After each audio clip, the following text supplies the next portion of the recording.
Necromunda Hired Gun is the kind of game that makes me appreciate when developers are given the time they need to really polish a game to a shine, because this is what happens when they aren't. It's a fast-paced, gore-filled shooter in the same vein as Doom Eternal, with a Warhammer flavor and some RPG elements thrown in. Combat is brutal, violent, and often satisfying, but also sloppy and buggy. You'll see stuff like this. Or this. Or this. Or whatever the heck is happening here. And that really sucks the fun out of what should be a great time.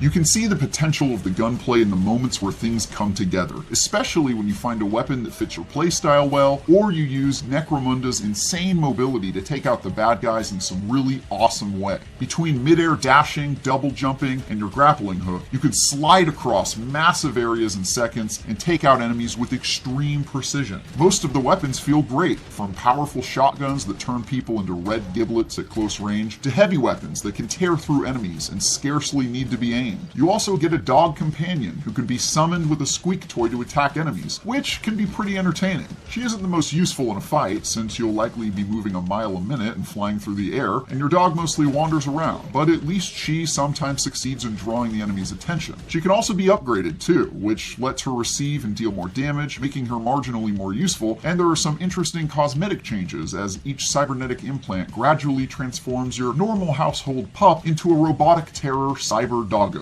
And yes, you can pet the dog. All that sounds great, but in practice there are far too many major problems with Necromunda, and the longer I played, the more they got in the way of me feeling like a badass. For one, the enemy's AI is about as sharp as a grape, and they'll mostly just run at you screaming or get caught on something and stand there until you kill them. Or worse, they often hilariously spawn right in front of you for your murdering convenience, like this.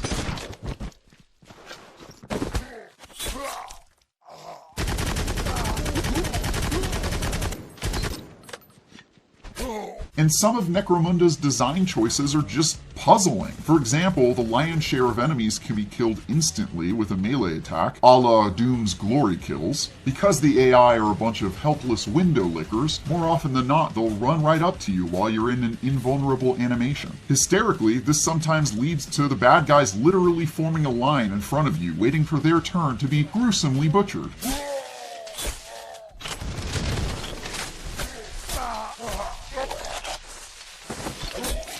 It certainly doesn't help that Necromunda has a hard time keeping up with you when things get intense. Screen tearing and frame rate dips are quite common, even on my GeForce RTX 2080 Ti, and it's at its worst when you're moving fast or in an area with especially high enemy density. I even experienced a few full-on crashes where I'd find myself staring at my desktop wallpaper and sighing at the progress I'd lost.